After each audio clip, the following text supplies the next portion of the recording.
என்ன பண்ண வேண்டும்? பறைசாற்ற வேண்டும், பிறருக்கு அறிவிக்க வேண்டும்.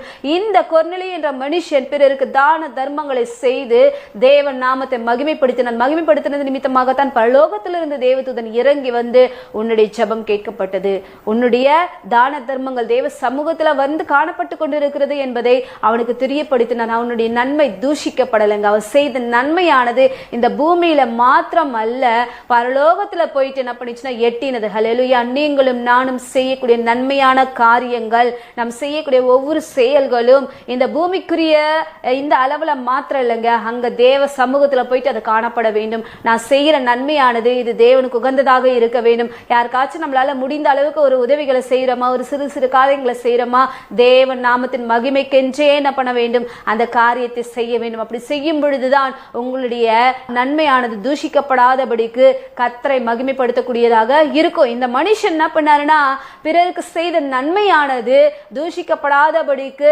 தேவ சமூகத்துல போயிட்டு எட்டினது. அதனால தான் தேவதூதன் இறங்கி வந்தார். இந்த நாள்ல கூட நீங்க செய்கிற காரியங்கள் கர்த்தருக்கு பிரியமுள்ளதாக இருக்கணும். மனுஷருக்கு மாத்திரம் எனக்கு அந்த அண்ணன் வந்து நன்மை செஞ்ச